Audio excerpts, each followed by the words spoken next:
vamos a retomar nuestro curso de astronomía y volvemos al asunto que nos traía entre manos, que era el tema importante donde los haya dentro del campo de las ciencias del espacio, de los sistemas de coordenadas. Yo creo que esta es la clave principal de la astronomía de posición, de la mecánica celeste, que nos va a dar la pista para entender el resto de cosas que tienen que ver con la explicación del movimiento de los astros del cielo, que es en definitiva de lo que trata de describir esta ciencia. Habíamos hablado, voy a hacer un pequeño repaso del sistema altazimutal, que como todo sistema de referencia tiene que tener un punto de origen y unos ejes de coordenadas. El ejemplo más inmediato que me sugiere la geometría es el sistema de coordenadas cartesianas, ¿no? El plano cartesiano, que tiene un punto arbitrariamente elegido en el plano, sobre el cual se establecen un par de ejes perpendiculares que son los que nos determinan las coordenadas de cualquier otro punto con respecto al origen del sistema de coordenadas, ¿no? Pues aquí sería lo mismo. Tenemos que buscar un punto de origen que arbitrariamente para el sistema de coordenadas altazimutales se suele elegir el punto cardinal sur. Ya decíamos en el anterior vídeo que ahora se tiende para normalizar el cambio de coordenadas y un poco para estandarizar la notación de las coordenadas, se tiende a asignar ahora mismo el origen del sistema de coordenadas altazimutales al punto cardinal norte, pero en cualquier caso la transformación es sencilla porque simplemente sería restar o sumar en cualquiera de los dos casos 180 grados a la medida de azimut que nos dieran las coordenadas de cualquier punto del cielo. Y en perpendicular al azimut teníamos la altura, ¿no? Que era la distancia angular. Siempre que hablo de distancia, recuerden que hablo siempre de ángulos. Normalmente hablo de ángulos. El ángulo, la distancia angular que existe entre el horizonte y el astro de referencia del cual queremos obtener las coordenadas. Horizonte, todo el mundo tiene una idea más o menos intuitiva de lo que queremos decir cuando hablamos de horizonte, ¿no? Pero si vamos un poco más al detalle, resulta que no es tan sencillo, porque se puede hablar de hasta 4 o 5 horizontes diferentes, todos ellos con su utilidad, todos ellos con sus definiciones particulares y características dentro de la astronomía, pero no vamos a entrar de momento en eso. Simplemente lo que todo el mundo entiende por horizonte, ¿no? Que sería esa línea continua que separa la Tierra, entre comillas, y el cielo. Bueno, puede ser la Tierra o el océano. De hecho, es más intuitivo entenderlo como la línea que vemos en la distancia, que separando en la superficie imaginémonos un mar en plena calma, ¿no? Sin oleaje, en alta mar, sin ningún elemento visual del entorno que altere la continuidad de esta línea, ningún continente, ningún nada. Entonces esa línea que separa el cielo y el sustrato, digamos, el mar, el océano, sería el horizonte. La distancia entre esa línea y el astro sería la altura del astro.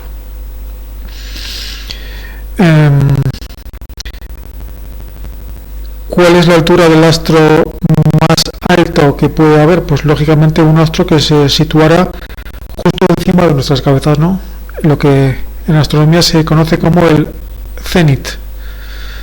Cenit, que creo que la Real Academia lo admite con C y con Z, y además acentuándolo en la última sílaba, bueno, en la penúltima. Yo por costumbre lo voy a llamar cenit, aunque también creo que se admite cenit.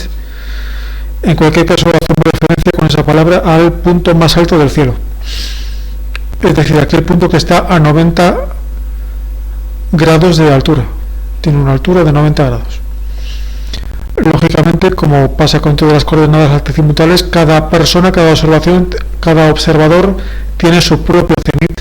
Evidentemente el cenit de mí mismo, de yo, que estoy en la ciudad de León, en España, pues tengo un cenit en el cual veo un astro que es diferente al que ve un estadounidense o un argentino o un congoleño. porque todos tenemos encima de nuestras cabezas puntos del cielo diferentes, claro. Este es uno de los inconvenientes que teníamos cuando referíamos la posición de un astro utilizando el sistema de coordenadas altazimutales, ¿no? Que iba variando con respecto a la posición del propio observador, de forma que las coordenadas no eran intercambiables, por así decir, entre los diferentes observadores cuando nos referimos al mismo astro, al mismo objeto. Y también teníamos que tener en cuenta el problema que supone el hecho de que el cielo se mueve, claro, como consecuencia del movimiento diario de rotación de la Tierra. Por lo tanto, las coordenadas de un astro, las coordenadas altazimutales de un astro van a variar a lo largo del día. Cuando sale tiene una altura de 0, cuando pasa justo por encima del punto sur tiene una altura X, la que fuera, y cuando vuelve a ponerse por el horizonte opuesto, por el oeste, pues vuelve a tener una altura de 0, y lógicamente también el azimut va variando solidariamente con este paso del tiempo diario de forma clara, ¿no?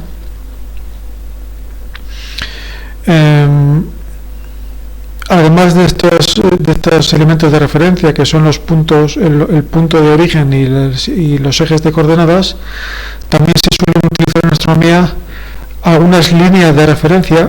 Una línea, cuando hablamos de geometría esférica, las líneas no existen. El concepto que todo el mundo tiene de recta, pues evidentemente proyectado en una superficie esférica tiene el aspecto de una línea curva, claro, de una circunferencia. En este caso, en las circunferencias máximas, que pueden trazarse, las más largas circunferencias que se pueden trazar en una esfera, los círculos máximos o las circunferencias máximas, varias de ellas tienen aplicación cuando hablamos del sistema de coordenadas altazimutales. Por ejemplo, una línea muy importante es la circunferencia máxima de el meridiano local. El meridiano local sería una línea que va de norte a sur o de sur a norte, pasando por el cenit. Repito, es una circunferencia, ¿verdad?, que pasaría por el cenit, y también, si yo estoy mirando ahora mismo al sur, pasaría por el sur, cenit, norte, o si estoy mirando al norte, norte, cenit, sur. Ese es el llamado meridiano local. Local hace referencia a que es local. Yo tengo mi propio meridiano y cualquier otro observador en otra posición geográfica distinta pues tendrá su propio meridiano, porque tiene su propio cenit, claro. Como el meridiano, esta línea pasa por el cenit, pues habrá tantos meridianos como observadores allá del cielo en ese momento. Cuando proyectamos esa circunferencia, que es vista desde condiciones usuales, pues no es una circunferencia completa, es una semicircunferencia, claro, porque la otra parte, la parte que pasa por debajo de la Tierra, no la vemos, pero hay que entender, por lo menos teóricamente, que se trata de una circunferencia completa, claro. Cuando proyectamos la posición de este meridiano local en la Tierra, es decir, simplemente trazamos en el suelo una línea norte-sur, pues tenemos lo que se suele llamar como meridiana, en femenino. Aunque ambos términos son, hasta cierto punto, yo los he visto intercambiados, ¿eh? A veces se habla de meridiana para referirse a la línea del cielo y meridiano para el local, pero bueno, en cualquier caso, ambos términos se usan indistintamente para hablar del meridiano referido a un sistema local como el que nos proporcionan las coordenadas altazimutales. Paréntesis, no es el norte-sur que nos indica la brújula, eso ya lo conocen. Por un asunto que no nos compete ahora mismo, resulta que el sur magnético y norte magnético, que son los que nos indican la brújula, no son los puntos sur y norte reales, geográficos y por lo tanto astronómicos, por un asunto que tiene que ver con el campo magnético de la Tierra, que no es exactamente perpendicular al eje de rotación del mundo, y que el ángulo de diferencia entre el eje magnético y el eje verdadero de rotación de la Tierra varía también a escala local. No es lo mismo ese ángulo que se llama de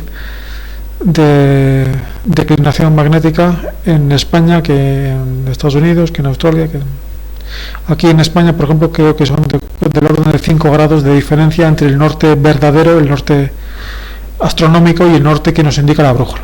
En cualquier caso, la diferencia a efectos prácticos no es relevante y podemos trazar simplemente la meridiana local con la ayuda de una brújula y una línea que atraviese nuestra posición de sur a norte o de norte a sur. En perpendicular al meridiano local tenemos otro círculo máximo que en este caso, como es perpendicular a él, se dibuja de este a oeste, claro. A 90 grados, perpendicular al meridiano local, tenemos otra circunferencia máxima, de la cual solo vemos una mitad, la que está por encima del horizonte, que llamamos la línea de Coluros.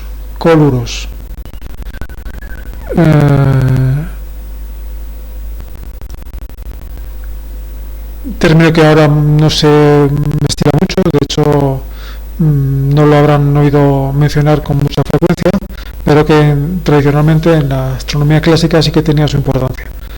La línea de Coluros, que es perpendicular a la línea al meridiano local.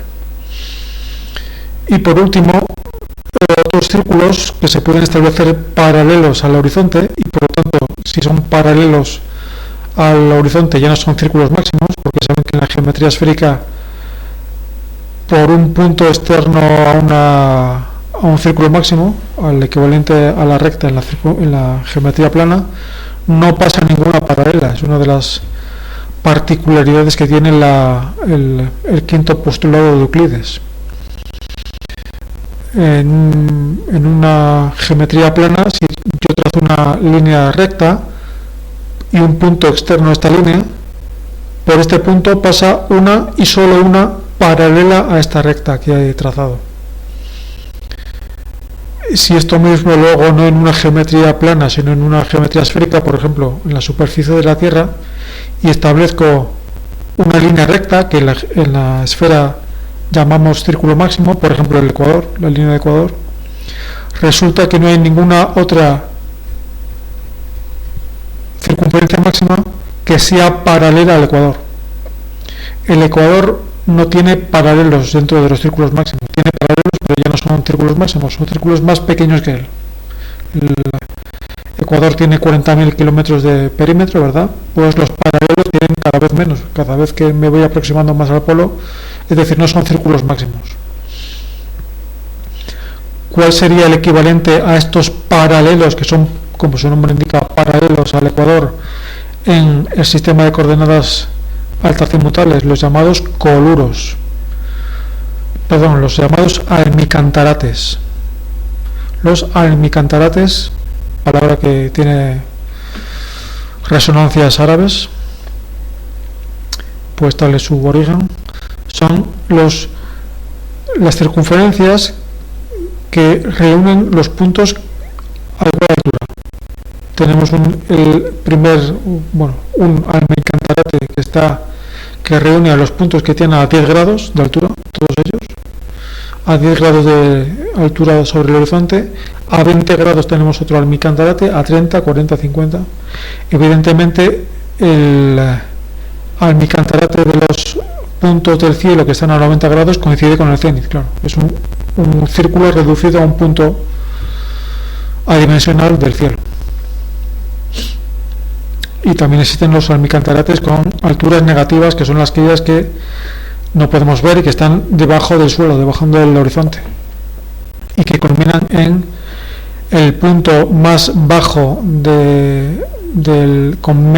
con mayor altura negativa del cielo, que está en el extremo diametralmente opuesto al cenit, que como se llama nadir, si lo pronunciamos con acento en la última sílaba, nadir.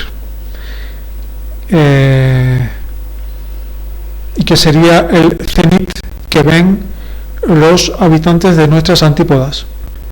Si yo en el cenit veo una estrella cenital que está en el cenit, los habitantes de Nueva Zelanda, que son nuestras antípodas, pues verían una estrella que está a 180 grados de altura de distancia angular con respecto al cenit mío. Su cenit es nuestro nadir y su nadir es nuestro cenit.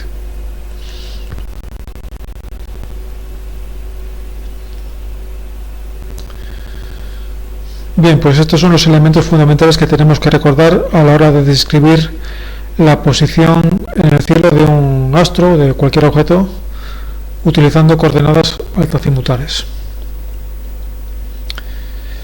Esto ya lo habíamos visto la última vez, la explicación del péndulo de Foucault. Entonces, claro, ¿cómo evitamos estos dos problemas que tienen asociados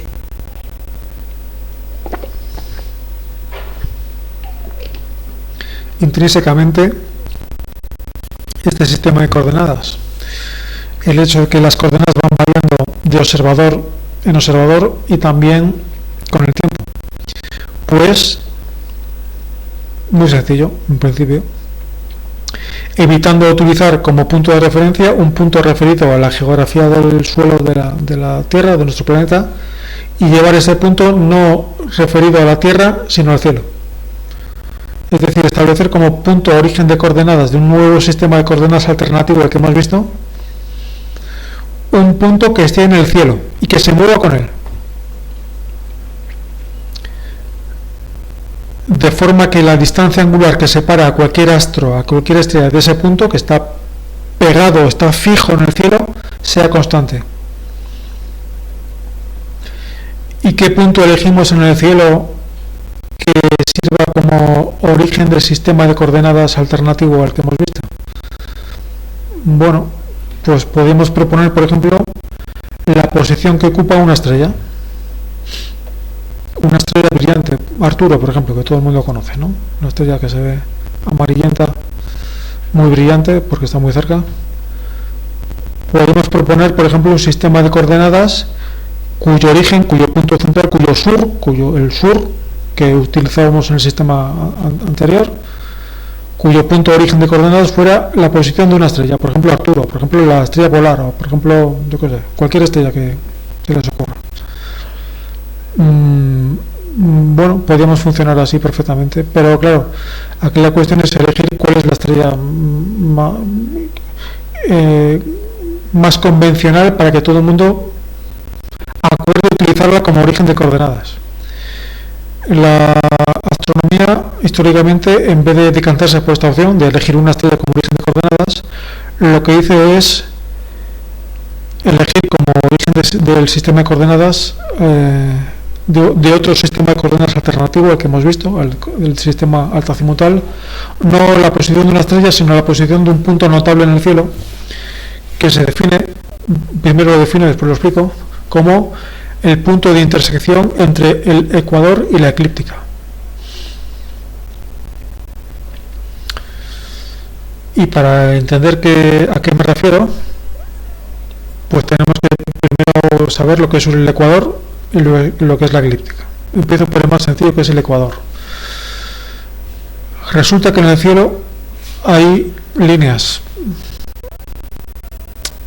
Nosotros siempre hacemos la gracia cuando estamos explicando esto al público de que qué pena que no estén pintadas en el cielo.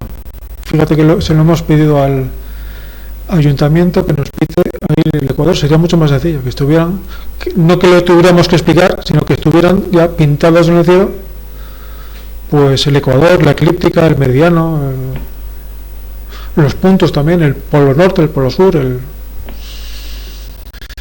mucho más sencillo, pero como esto no es fácil de hacer, pues tenemos que inventarnos mecanismos didácticos y trucos para poder explicar de forma lo más sencilla y lo más intuitiva posible a qué nos referimos cuando hablamos, por ejemplo, del ecuador celeste.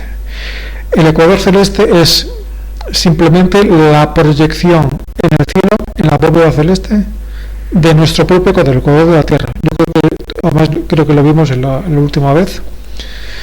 eh, ¿qué es el ecuador de la Tierra? Es una línea imaginaria que divide al mundo, al planeta Tierra, en dos hemisferios prácticamente iguales, ¿no? Es el conjunto de puntos en la superficie del globo que equidistan del polo norte y del polo sur, que están a 90 grados del polo norte y a 90 grados del polo sur, y que es una línea que todo el mundo conoce, pues atraviesa diferentes países, ¿no? Atraviesa Ecuador, por eso se llama así, atraviesa Brasil, después tenemos creo que es en Camerún, en la República del Congo, después la isla de Borneo, etcétera, da la vuelta y tiene una longitud de unos 40.000 kilómetros de perímetro, ¿no? la Tierra.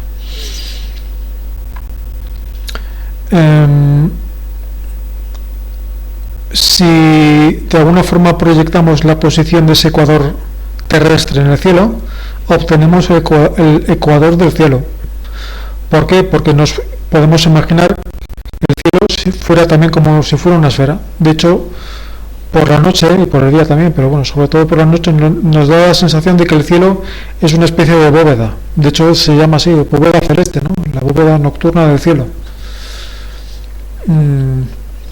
Es como si estuviéramos viendo la superficie interna de una cúpula, de una bóveda, de la cual solo vemos una de las dos mitades, lógicamente la otra está por debajo del horizonte, pero que tiene aspecto de bóveda, de cúpula, de semi-esfera, en la cual estuvieran pegadas o engastadas como si fueran pequeñas joyitas las estrellas, ¿no? Pues si decimos que es una esfera, aunque la vemos por dentro, no por fuera, pero la vemos por dentro, pues una esfera también tiene su ecuador. Como de hecho vemos que está dando vueltas el cielo, pues hacemos como si fuera una especie de proyección de la propia Tierra. Si en la Tierra vemos que hay un ecuador y unos polos, pues en la bóveda, en la esfera del cielo, aunque la vemos desde dentro, pues también podemos definir un ecuador y unos polos. ¿Dónde situamos el ecuador del cielo? La línea que divide a la bóveda celeste en dos semiesferas iguales. Pues simplemente proyectando la posición en el cielo de nuestro propio ecuador. Imaginemos que convencemos a miles de astrónomos aficionados a que se sitúen a lo largo del Ecuador. Van a Ecuador, a Brasil, al Congo, a Borneo, también en barcos, ¿verdad? Por el Golfo de Guinea, el Pacífico. Y les convencemos para que en una determinada noche cojan sus láseres. Saben que ahora contamos con la tecnología suficiente como para proyectar con un haz de luz láser. Todos lo hemos visto, ¿no? Los famosos láseres estos astronómicos que son de color verde. Pues quedamos una noche todos los astrónomos del mundo, nos ponemos a lo largo del ecuador de la Tierra y pinchamos con un haz de luz muy potente hacia nuestro cenit, hacia arriba, y tendremos pues 1000, 2000, 3000, un rayo por participante en este experimento mental, puntos proyectados en el cielo. Si unimos todos esos puntos que estamos proyectando con los láseres desde la Tierra, situados a lo largo del ecuador, pues tendremos proyectado en el cielo el ecuador de la Tierra. Y veremos desde cualquier punto del globo, en principio, si no está nublado, si está despejado, pues veremos ahí una serie de puntos que si los unimos mentalmente, pues dibujan un círculo máximo, ¿verdad? Una línea, curva, una semicircunferencia que llamamos el ecuador celeste. En esta imagen vemos esto mismo, esta línea verde, ven que coincide en su posición con la proyección del ecuador de la Tierra. La Tierra está dando vueltas y la posición del ecuador la proyectamos en la bóveda celeste y obtenemos el ecuador del cielo. y si hay un ecuador en el cielo tiene que haber unos polos. Si para proyectar el ecuador nos desplazábamos hacia el ecuador de la Tierra, hacia Quito, hacia Brasil, etcétera, pues para ver dónde cae el polo del cielo, los dos polos, el polo norte y el polo sur del cielo, pues nos damos un viaje hacia el polo norte de la Tierra y hacemos lo mismo, proyectamos el haz de luz láser verde muy potente que llegue a verse a mucha distancia, y el punto donde se sitúa el cénit del observador, que está situado en el polo norte de la Tierra, pues sería el polo norte del cielo. Y lo mismo el explorador que se fuera a la Antártida, llegara al polo sur y proyectara con su láser para ver dónde cae su cénit, y su cénit sería el polo sur del cielo.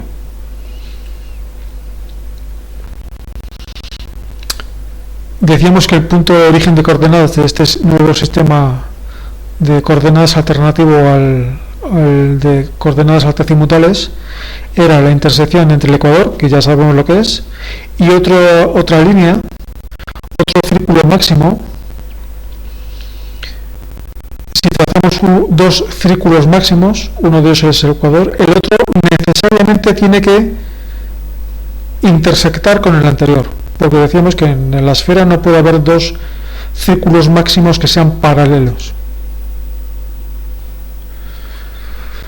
Se entiende lo que es un círculo máximo, ¿no? Es como si es el equivalente de la recta en la geometría esférica. Un círculo máximo es un círculo tal que no podemos dibujar en una esfera un círculo que sea todavía más largo, es decir, cuyo centro coincide con el centro de la esfera. Si este es un círculo máximo, el círculo del ecuador, ven aquí en rojo está dibujado otro círculo máximo que tiene también su centro en el centro de la esfera, aquí en el centro de la Tierra, y que lógicamente lo tiene que cortar. Si lo piensan un poco, es imposible dibujar otro círculo máximo en esta esfera celeste que no corte al ecuador. Además lo corta en dos puntos. De hecho, lo ven, corta aquí y lo corta aquí. Esos puntos de corte son, después de los polos, el polo norte y el polo sur, quizás los puntos de más interés para el astrónomo. Son los llamados puntos equinocciales. Son dos. Los llamamos respectivamente punto Aries y punto Libra.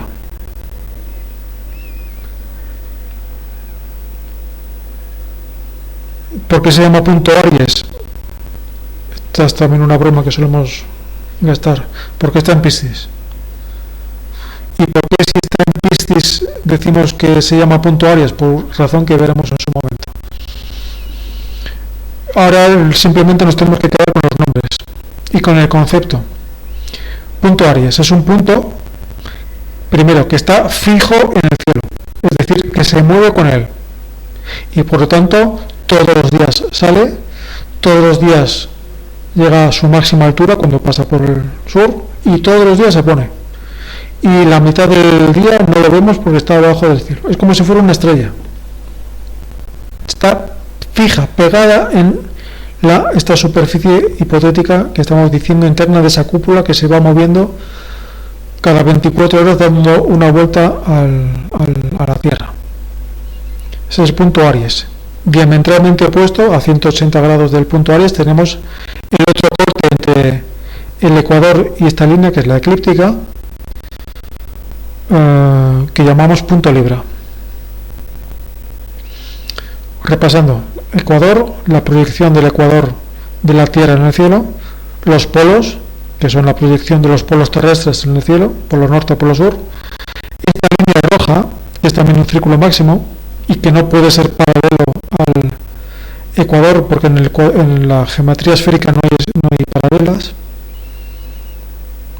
para las rectas, para los círculos máximos; y que por lo tanto lo corta, lo interseca en dos puntos, el punto Aries y a 180 grados del punto Libra.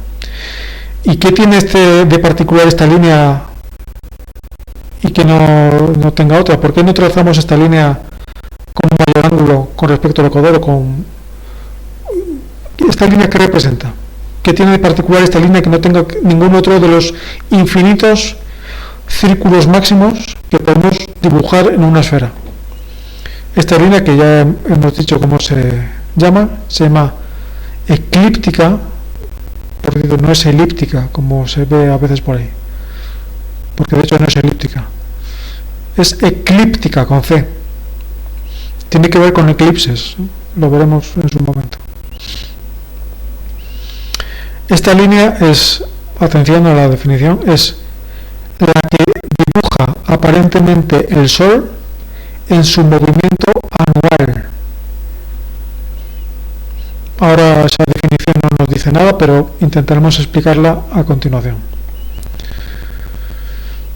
Todo el mundo sabe, todo el mundo que haya estudiado un poquito ciencias naturales en el colegio, sabe que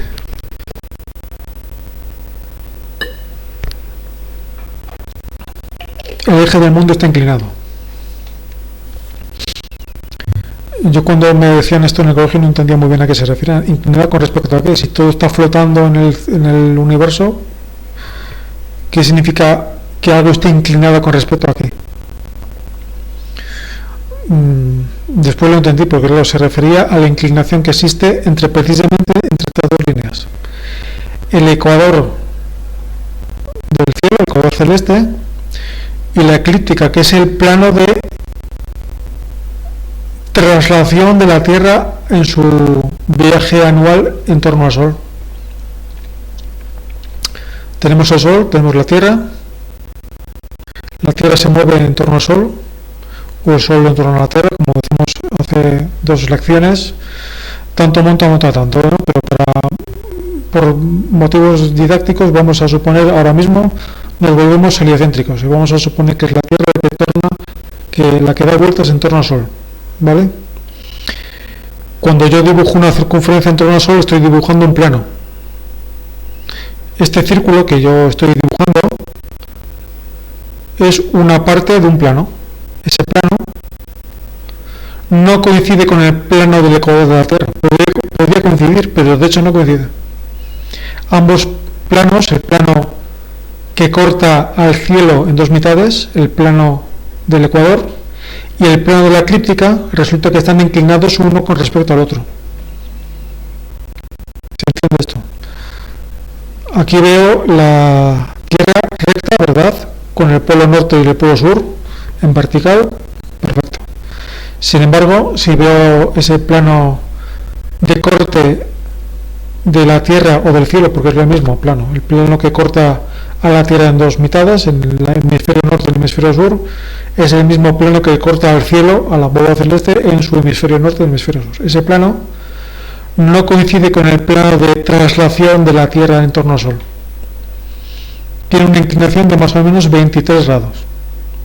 Por eso cuando vamos a comprar un globo terráqueo, yo cuando era niño pensaba que todos estaban mal, que todos estaban como rotos, como que estaban torcidos. Además, curiosamente, todos torcidos en la misma cantidad de grados. Y no, claro, es que intentamos representar la inclinación que tiene el ecuador de la Tierra con respecto a la eclíptica. Esto tiene sus implicaciones a la hora de explicar las estaciones en la Tierra y en otros planetas, pero lo veremos en su momento. Ahora lo que me interesa es que entendamos la diferencia que existe entre el ecuador y la eclíptica. El ecuador es la línea que divide al cielo, a la bóveda celeste, en dos mitades, y que resulta de proyectar en el cielo la posición del ecuador de la Tierra. Sin embargo, cortando a este plano podemos dibujar muchos otros planos diferentes, ¿no? Uno de ellos es el que más importancia tiene en particular para nosotros es el plano de la eclíptica, que es el plano que dibuja la Tierra moviéndose una vez al año en torno al Sol, y que aquí está representado con una línea roja. Los dos planos se cortan en las dos circunferencias se cortan en dos puntos diametralmente opuestos, los puntos Aries y Libra. Pues bien, decíamos que para este nuevo sistema de coordenadas, que ya voy a bautizar, es el sistema ecuatorial de coordenadas, que es el más utilizado con diferencia en astronomía, de los 3 o 4 que existen, con diferencia el más clásico, el más antiguo, el más difundido, el más utilizado, es el sistema de coordenadas ecuatoriales. Tiene como punto de origen de este sistema de coordenadas tenemos el punto Aries. Sería como el equivalente al punto cardinal sur para el sistema altazimutal, el origen del cual parten todas las distancias angulares para permitirnos medir la posición de los astros. Y también tiene sus líneas de referencia, sus ejes. Los ejes del sistema altazimutal eran el horizonte, el meridiano y el coluro, que era perpendicular a él. ¿Cuáles son los equivalentes de estos elementos en el sistema ecuatorial? Pues el equivalente del horizonte sería el ecuador. Perpendicular a él, el equivalente, por lo tanto, al meridiano local en el sistema ecuatorial sería el meridiano celeste, no local, sino celeste.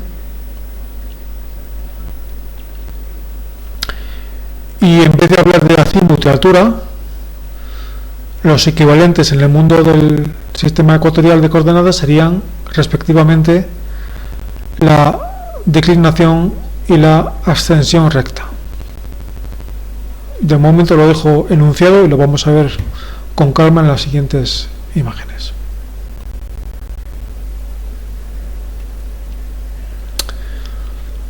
Volvemos al punto de partida. La primera pregunta que les hacía al comienzo del curso era: ¿las estrellas se mueven? Y decíamos que los que decían que sí aciertan y los que dicen que no también aciertan, porque el movimiento es relativo, ¿no? Tenemos que decir con respecto a qué. Aquí vemos en esta representación animada, gráfica, una especie de cielo virtual que está intentando representar el movimiento aparente del cielo en una noche cualquiera a una latitud media, por ejemplo la de España, desde el hemisferio norte. Entonces, claro, además no hace falta que veamos esta animación, porque cualquier persona, a poco que esté aficionada a astronomía, habrá pasado alguna noche a la intemperie y se habrá fijado, no pasa más de media hora, 3/4, en darnos cuenta de que las estrellas se han movido, en el sentido de que no tienen exactamente la misma posición que tenían cuando las vimos por primera vez hace una hora. Se han movido, además se han movido todas ellas solidariamente en el mismo sentido, en la misma dirección. Por lo tanto, cuando decimos que si las estrellas se mueven, pues evidentemente sí las vemos moverse, pero no unas con respecto a otras, sino todas ellas en conjunto, describiendo círculos, como si estuvieran el símil que utilizaba hace 2 minutos, ¿no? Como si fueran puntitos de luz que están pegados en una bóveda que se va moviendo. Es la bóveda celeste la que aparentemente se va moviendo a lo largo de la noche. El símil más socorrido para explicar esto es el del tío Vivo. El tío Vivo, esta atracción de feria que vemos todos los veranos. Los caballitos del tío Vivo se mueven. Hombre, unos con respecto a otros no, es decir, el caballito no adelanta a otro caballito que tiene delante, siempre están a la misma distancia uno del otro, de hecho están pegados, están fijados al suelo. Pero el tío vivo también sabemos que se mueve, porque se mueve circularmente, moviéndose todos los cabellitos a la vez, describiendo círculos una y otra vez, en torno a un eje sobre el cual pivota toda la estructura, que llamamos el polo del tío vivo, si quieren utilizar el símil, que sería el equivalente al polo del cielo, que también tiene una posición concreta, que veremos. Por lo tanto, aquí las estrellas se mueven unas con respecto a otras, no. De hecho, tienen posiciones respectivas fijas, y eso nos permite, paréntesis, no son fijas, eso lo explicaremos en un momento, pero a escala de la vida humana como si fueran fijas. De hecho, las llamamos así, con el epíteto de estrellas fijas, para diferenciarlas de otras, en particular, que veremos en su día, que son las estrellas no fijas. Las estrellas, el 95% de las estrellas que vemos en una noche son estrellas fijas. Y por fijas no quiere decir que no se muevan en absoluto por la noche, que estén siempre ahí, encima del tejado, encima de la antena de ese edificio. Se van moviendo, pero no se mueven unas con respecto a otras, sino que se mueven todas ellas solidariamente en círculos a lo largo de un ciclo de 24 horas, de los cuales vemos solo la mitad de la película, vemos solo la parte nocturna. ¿Por qué? Porque de día el sol proyecta tanta luz que esa mitad de la película no la vemos, pero de día también hay estrellas, están ahí moviéndose también en círculos para completar ese circuito de 24 horas, pero a nosotros nos interesa más bien la parte nocturna, que es la que podemos ver estrellas. Entonces estas estrellas decimos que se mueven, pero no entre ellas podemos decir que tienen posiciones fijas, tan fijas que de hecho parece como que dibujan figuras en el cielo. Todo el mundo ha jugado a este pasatiempo famoso que consiste en unir los puntos en una hoja, en una de estas revistas de crucigramas y pasatiempos. Todos hemos jugado a unir los puntos por el número, ¿no? 1 con 2, 2 con 3, 3 con 4, hasta dibujar un unicornio o un rinoceronte o un oso o lo que fuera. Los humanos llevamos jugando a esto desde hace miles de años, y uniendo entre sí los puntos que forman las estrellas, más o menos cercanos, pues hemos dibujado diferentes figuras que llamamos las constelaciones. Hay que tener en cuenta una cosa muy importante y que no todo el mundo tiene claro, ¿eh? Que es lo siguiente: las constelaciones no existen. ¿Qué quiere decir con que no existen? No son conjuntos naturales de estrellas. No son grupos de estrellas que estén vinculados entre ellas de forma física, de alguna forma, por un conjunto de estrellas que estuvieran con vínculos gravitacionales. No. Son meramente producto de la imaginación humana. ¿Por qué una estrella pertenece a una constelación y no a la otra que tiene al otro lado? Porque sí. Porque el primero que dibujó las primeras constelaciones le pareció que encajaba más con esas estrellas que tiene a su derecha y no con las que tiene a su izquierda. Ya está. De hecho, las diferentes culturas, las diferentes civilizaciones que han habitado la superficie del mundo, pues han tenido sus propias constelaciones. Nosotros hemos heredado sobre todo las constelaciones que dibujaron por primera vez los astrónomos griegos, que a su vez las habían heredado de los caldeos, de los sumerios, de las civilizaciones anteriores. Algunas las hemos heredado de los árabes y otras han sido propuestas con posterioridad en la revolución científica, pero quiere decir que son dibujos totalmente arbitrarios, aleatorios, dibujados simplemente para reconocer en el cielo diferentes figuras y no perdernos. Yo creo que la clave es la utilidad que tienen en la práctica las constelaciones, que se siguen utilizando mucho en la astronomía actual, es simplemente permitir reconocer y distinguir en el cielo formas y figuras que permitan orientarnos y no perdernos a la hora de explorar aquel mundo que tenemos encima de la cabeza y poder saber llegar a una estrella concreta o un punto del cielo concreto a través de estas figuras aparentes que vemos proyectadas en el firmamento y que llamamos constelaciones. Aquí vemos unas cuantas. Esta, por ejemplo, esta es la famosa W, que se ve durante todo el año, que es la Casiopea. Aquí tenemos la Osa Mayor, aquí el Boyero, en fin, el dragón anda por ahí, en fin, ahí.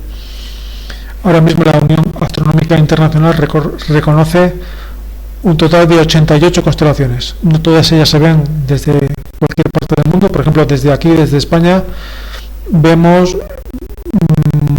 en diferentes épocas del año, en diferentes horas del día, hasta un total de 60 constelaciones, más o menos. Hay un grupo de constelaciones que no vemos nunca, unas 20 o 30. ¿Por qué? Porque están tan al sur, tan cerca del polo sur del cielo, que habría que viajar al hemisferio sur, o por lo menos a una latitud más baja, para poder ver algunas de las estrellas que conforman estas constelaciones que no vemos desde el norte. Esta representación gráfica intenta simular cómo veríamos a lo largo de una noche en cámara rápida. Lógicamente se mueven mucho más lento las estrellas, como pueden suponer, mirando hacia el norte. Yo salgo a la calle esta noche y si veo que está despejado y tengo un horizonte también despejado, pues vería una imagen parecida a la que estamos viendo. Las estrellas formando constelaciones. No vemos las líneas verdes, lógicamente. También nos las podía pintar el ayuntamiento para que fuera más fácil reconocer las constelaciones, pero lamentablemente esas líneas que unen entre sí las estrellas de la misma constelación no existen, no están dibujadas en el cielo. Hay que imaginárselas. En cualquier caso, lo que me importa más bien de esta imagen, más que la propia imagen de las constelaciones, que la veremos con más detalle en su momento, con imágenes de más calidad, es el movimiento que dibujan. Vemos un movimiento que ya saben que está prohibido decir que es de izquierda a derecha, porque en el cosmos no hay izquierda y derecha, como decía el título del famoso libro, sino que preferimos hablar de un sentido antihorario. Nos imaginemos la esfera del reloj, el reloj funcionando al revés, ¿no? Las 6, las 5, las 4. Esa es la dirección del movimiento que siguen los astros. Los astros que tienen todos ellos ese movimiento como si fueran los caballitos de este tío vivo, en torno a un punto fijo que no se mueve. Es el único punto del cielo que aparentemente no se mueve. Sería como el equivalente a ese pivote que existe en todos los tío vivos, que es ese cilindro macizo, ¿verdad?, sólido, consistente, que sirve de eje de rotación del disco que forma la estructura del tío vivo. ¿Dónde está situado ese pivote de rotación en el cielo? Pues tiene un punto, está situado en un punto concreto de la bóveda celeste del firmamento, que curiosamente, que casualmente desde el hemisferio norte, el polo norte del cielo, se ve muy bien, se identifica rápidamente. ¿Por qué? Porque da la casualidad de que justo muy cerca de ese punto hay una estrella relativamente brillante que llamamos, por su proximidad al polo, la estrella polar. De ese cuento de la enorme suerte que hemos tenido, porque podría no haber nada. El explorador ese que hemos enviado al Polo Norte, proyectando su láser sobre su cenit para ver dónde cae la proyección del eje de rotación de la Tierra en el cielo, ahí podría no haber nada visible a simple vista, ninguna estrella brillante, pero resulta que la hay. Es una estrella bastante brillante, tampoco es la más brillante del mundo, como piensa mucha gente, ni la que primero sale, no tiene nada de especial más que su propia posición. Una estrella del montón, pero la llamamos polar porque es una estrella que está muy cerca, a menos de un grado, a poco más de un grado Recuerden que es el ancho de un dedo con el brazo extendido. Está a poco más de 1 grado de la posición del eje de rotación de la bóveda celeste. Entonces se identifica fácilmente sabiendo dónde está la estrella polar, que eso lo veremos, cómo se identifica la posición de esa estrella, porque no es brillante, pero no es especialmente brillante, no destaca por nada, salvo por el hecho de que aparentemente a lo largo de la noche no se mueve, al contrario que las otras estrellas. Aquí vemos esta estrella que se llama Arturo, se va moviendo en sentido contrario a las agujas del reloj a lo largo de toda la noche, y esta estrella de Cassiopeia pues también, pero sin embargo esta estrella que ven ahí en color amarillo no se mueve, prácticamente no se mueve nada. ¿Por qué? Porque está justo encima de el eje de rotación de la bóveda celeste, el polo norte del cielo, el polo norte del celeste, y por lo tanto le llamamos estrella polar.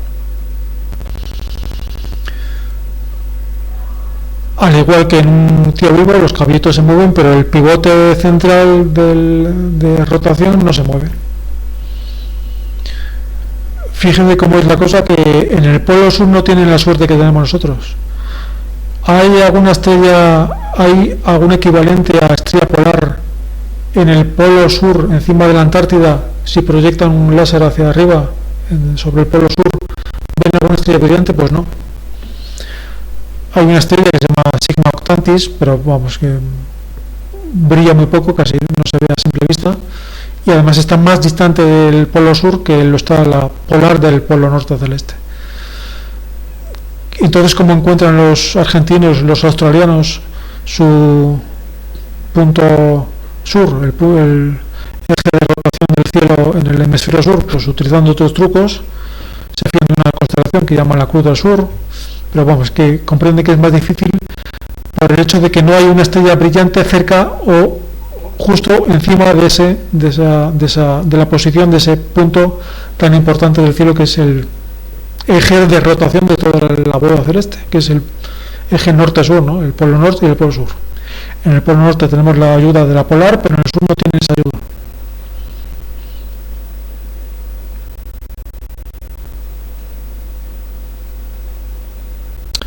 Y si nos damos media vuelta,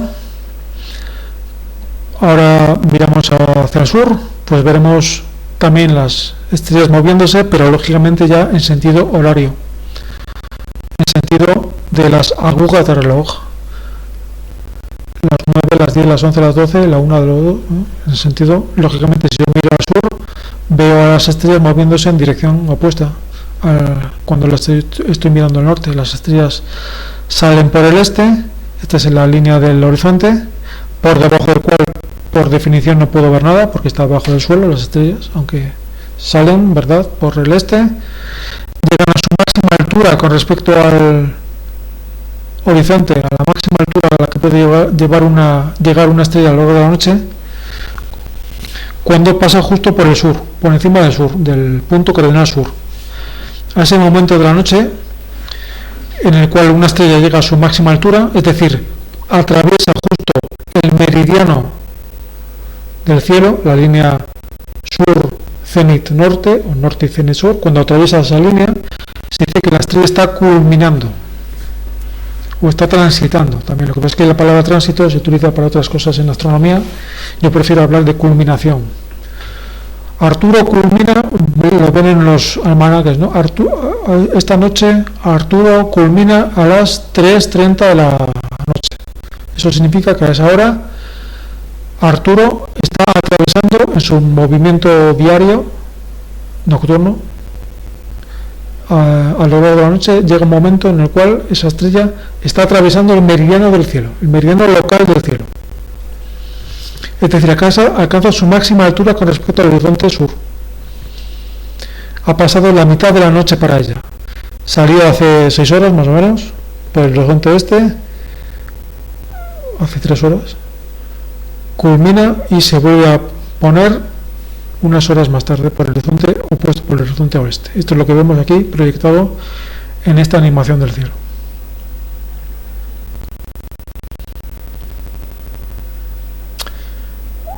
volvemos a dar la vuelta. Y ahora volvemos a mirar al norte, ¿de acuerdo? Entonces, como vemos, en cámara rápida, esto sería el movimiento aparente del cielo si lo miramos a lo largo de un día entero. Aquí hemos hecho el truco de quitar el sol. ¿Por qué? Porque si no quitamos el sol, la mitad de este circuito, de este movimiento, no lo veríamos porque sería de día. Pero si prescindimos de la presencia de nuestro amigo el astro rey, pues veríamos una cosa parecida a esta. Cada 24 horas, todas las estrellas del cielo dando una vuelta en torno a esta estrella que tienen aquí, que como se ven no se mueve o se mueve muy poco, porque está muy cerca justo del eje de rotación del mundo, del cielo nocturno, que es el polo norte, y por lo tanto le llamamos la estrella polar. ¿Cómo lo identificamos? Bastante sencillo. Primero, la estrella polar, como decía, no es una estrella especialmente brillante. Sí que brilla bastante, pero no es una estrella que destaque por su brillo. Entonces, como entre las decenas o los cientos de estrellas parecidas que hay en todo el cielo, ¿cómo sé yo cuál es la polar?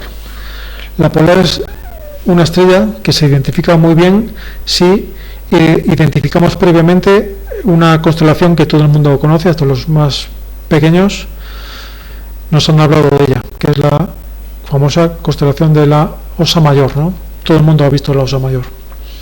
Esta figura en forma de carro, de cucharón o de cazo o de cualquier cosa menos una osa, ¿no? En realidad no es la constelación entera, es una parte, la parte de las 7 estrellas más brillantes de la constelación de la Osa Mayor, que la constelación es mucho más grande, pero esta figura de 7 estrellas la reconocemos fácilmente en todo el hemisferio norte y durante todas las épocas del año, porque esta constelación tiene la particularidad de que se ve durante todo el año en diferentes posiciones. Depende de la hora a la que la veamos, pero es muy fácil de reconocer. Si la vemos en el cielo, pues nos fijamos en estas dos estrellas que forman el final del cazo de la Osa Mayor. Estas dos estrellas, que se llaman respectivamente Merak y Dube, las estrellas tienen nombre propio, veremos en algún momento, de la que menos brilla a la que más brilla. Las dos brillan prácticamente lo mismo, pero si nos fijamos un poco, si tenemos buena vista, nos daremos cuenta de que una de ellas brilla un poquito menos que la otra.